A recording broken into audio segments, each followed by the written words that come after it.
el sentido de la muerte en México.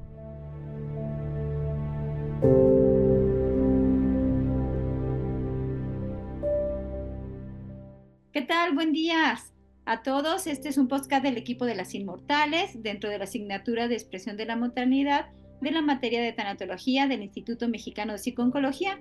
Nos presentaron, su servidora soy Lupita Prieto Pendini. Roxana Vilchis.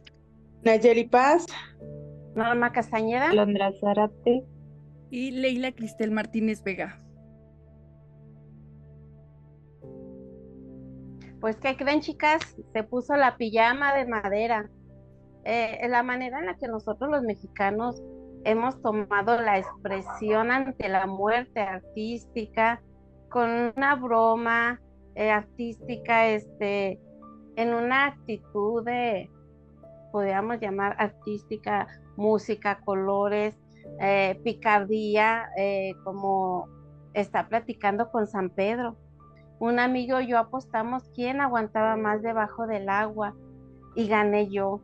Es una manera en que los mexicanos amamos, yo me imagino amamos a la muerte o nos conciliamos con ella. No es que le faltemos al respeto, pero creo que es una manera muy hermosa de saber llevar un duelo. En algunas otras regiones es más bien miedo y yo diría que hasta temor a la muerte, pero en nuestra tradición es algo hermoso y valiosísimo para todo el mundo. Y pues se lo llevó el patas de cabra, chicas. Pues, ¿qué crees, Normita? Lo que pasa es que esto nos viene desde nuestros pueblos prehispánicos, porque para ellos era un proceso tan natural la muerte. Era un proceso en donde ellos observaron la naturaleza y vieron que era un ciclo constante. Era la parte de la fertilidad, el verdor de los campos, venían las sequías, que para ellos significaba esta parte de la muerte, pero luego verían que volvía a verdecer. Entonces esto en el plano humano para ellos fue como muy claro, pues, muerte, vida, vida, muerte, o sea, era un ciclo. No lo veían como que era una finitud, sino que era una situación constante y para ellos era un proceso tan natural desde la región náhuatl, maya, zapoteca, mixteca, o sea, siempre veían a la muerte como esta dualidad de vida y bueno, también este transitar hacia el inframundo también tuvo sus procesos como en esta búsqueda de la trascendencia, así como en otros pueblos de otros países, pero en nuestro México tiene este picardor, esta situación de frescura y esta naturalidad, pero esta naturalidad conciliadora con la vida. Y había pues muchas visiones hacia la muerte. Muy bien, Lupita. Pues justamente cuando hablamos de nuestras épocas prehispánicas, nos vamos a enfocar en 4 reinos. Estos 4 reinos consistían en la forma en cómo nosotros moríamos. Ajá. Por ejemplo, en el primero, pues nos decía que era el reino Tlaloc y en este vivían o a este reino se iban únicamente las personas que eran alcanzadas por un rayo. Ajá. En este había árboles frutales, juegos y descanso. Después, en el segundo está Tonatiuh. En este se encontraban los guerreros en combate y ellos acompañaban al sol a lo largo de su trayecto hasta el mediodía, cuando ya empezaba a bajar el sol. Se creía que durante 4 años ellos regresaban convertidos en aves, nada más. Después nos encontramos con Tonanquetquitli, que en este se encontraron los niños que habían fallecido antes de comer maíz. En esta época les conocemos como cuando están tiernitos, ¿no? Cuando no había como estos alimentos que podían echar a perder su alma. Y por último encontramos al Mictlán. En este es como el más conocido por nosotros los mexicanos o del que más se ha hablado. Sin embargo, no quiere decir que ya se haya estudiado del todo. En este nos dicen que vienen pues todas las personas y que tienen que pasar por 9 dimensiones. Estas 9 dimensiones pues consisten en una serie de pruebas que ellos tienen que pasar por agua, frío, sol, todas las tempestades que nos podamos imaginar y van a ir acompañados de un xoloscuincle. Ahora en nuestra época actual se cree que cuando nosotros fallecemos, pues tenemos que tener una serie de artículos que van a ir con nosotros como alimentos, que la varita con la que nos vamos a defender, de que las monedas de cambio, que el dinero. Entonces, las creencias y las tradiciones que tenemos hoy en día, pues vienen desde las épocas prehispánicas, que hemos ido modificando a través de la historia y se ve reflejada estas modificaciones a través de las conquistas, ¿no? Por ejemplo, pues la española que nos viene a modificar nuestras tradiciones y meternos como a esta parte de la religión. Sin embargo, pues ellos mismos como religión pues también toman parte de estas raíces prehispánicas para que continúen nuestras tradiciones. ¿Cómo ven, chicas? Muy interesante, muy interesante.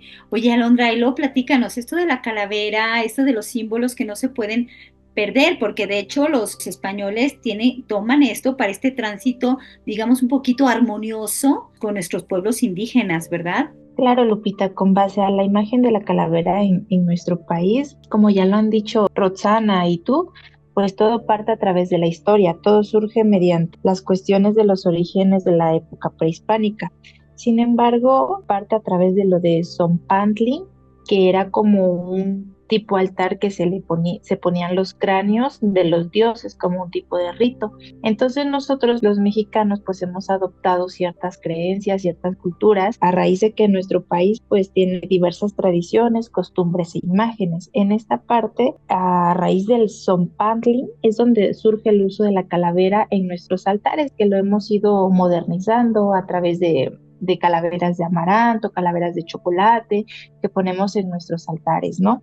Sin embargo, somos ricos en símbolos y la calavera es un símbolo que utilizamos desde las civilizaciones prehispánicas hasta nuestros días y se ha ido modificando también con base a las religiones, el catolicismo, las creencias y rituales. Pero aparte de que hemos modernizado esta parte en calaveras de dulces, calaveras de azúcar, también se ha hecho tradiciones diferentes con base a, por ejemplo, a los rituales o creencias de la Santa Muerte, que ya nuestra compañerita Naye nos va a contar más al respecto. Así es, Alondra, fíjate qué interesante saber todas estas imágenes, culturas, todo lo que nosotros de alguna manera venimos arrastrando desde nuestros ancestros, ¿no? Y es importante conocer esta parte de los símbolos porque es lo que nos caracteriza como buenos mexicanos, ¿no?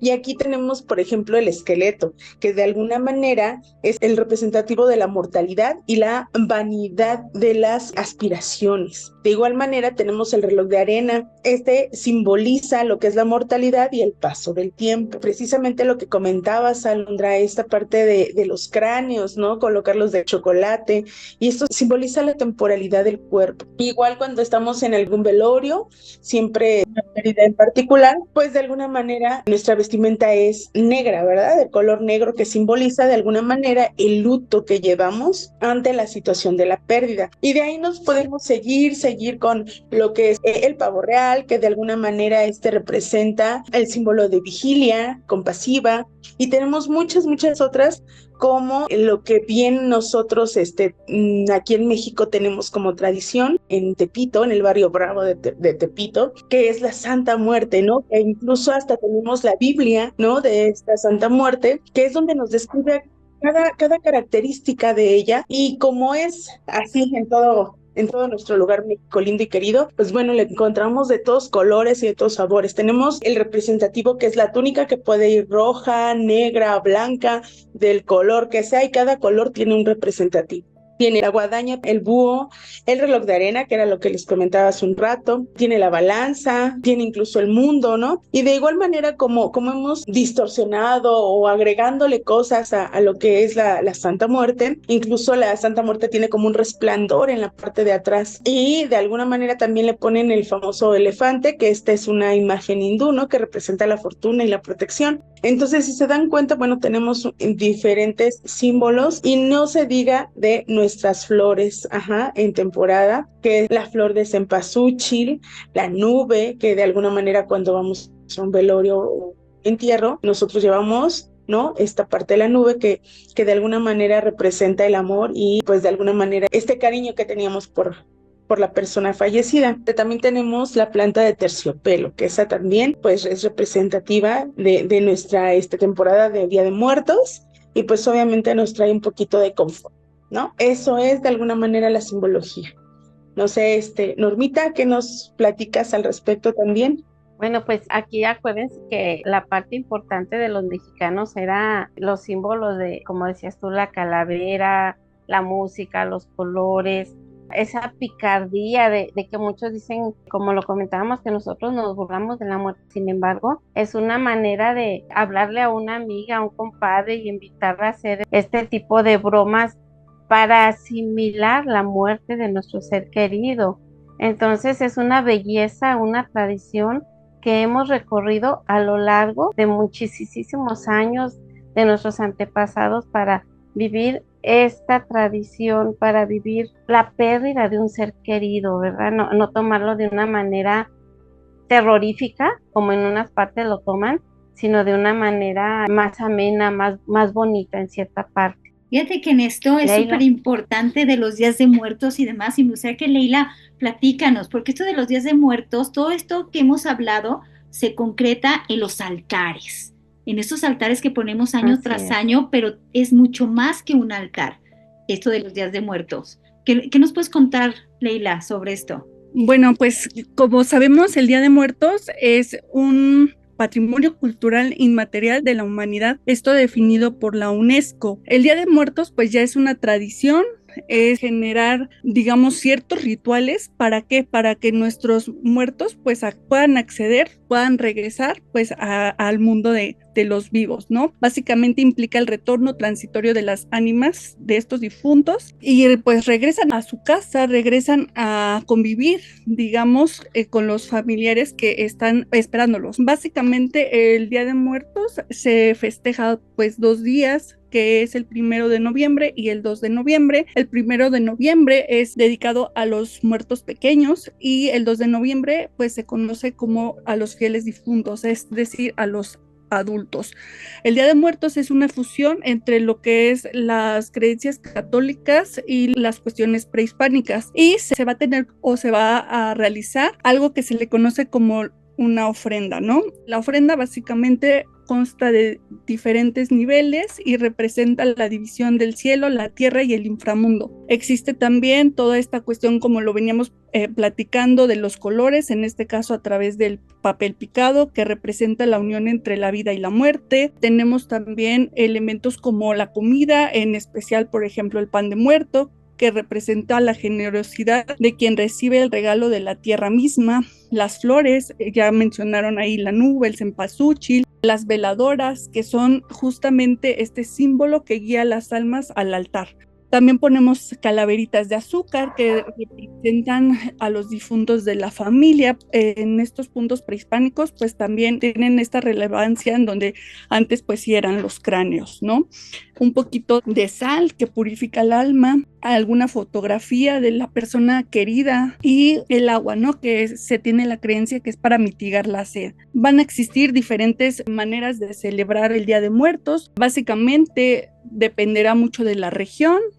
Tenemos ahí festividades importantes como Mixquic en la Ciudad de México, en la delegación Tláhuac, o celebraciones como Pátzcuaro, Michoacán, en la Ciudad de México. Contamos ya también con diferentes celebraciones en museos, en Ciudad Universitaria, en el Zócalo de la Ciudad de México, con estas mega ofrendas o el famoso ya desfile del Día de Muertos.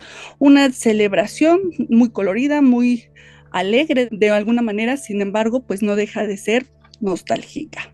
Amigas, me gustaría que nos despidiéramos, pero quiero darle un brevario cultural como buena hidrocálida, que ¿qué creen? La Catrina no se llamaba Catrina, se llamaba la Garbancera, de nuestro famosísimo José Guadalupe Posada.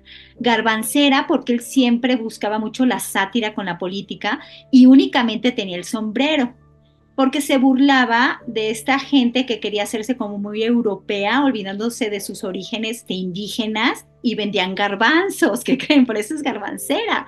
Pero resulta que luego por ahí alguien la vistió. ¿Se acuerdan quién la vistió?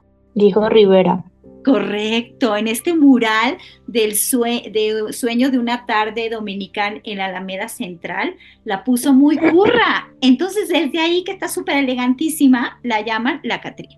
Entonces yo creo que con esta noticia nos despedimos, su amiga Lupita Prieto Pendini, Roxana Vilchis, y no se pierdan el próximo podcast. Norma Castañeda, y para reflexionar, a mí me gustaría decirles, murió por no reenviar ese mensaje a 10 personas, chicas, hay que reenviar mensajes. Leila Cristina Martínez Vega. Y Nayeli Paz, como siempre, hay que aprender a vivir y nos vemos en el siguiente podcast.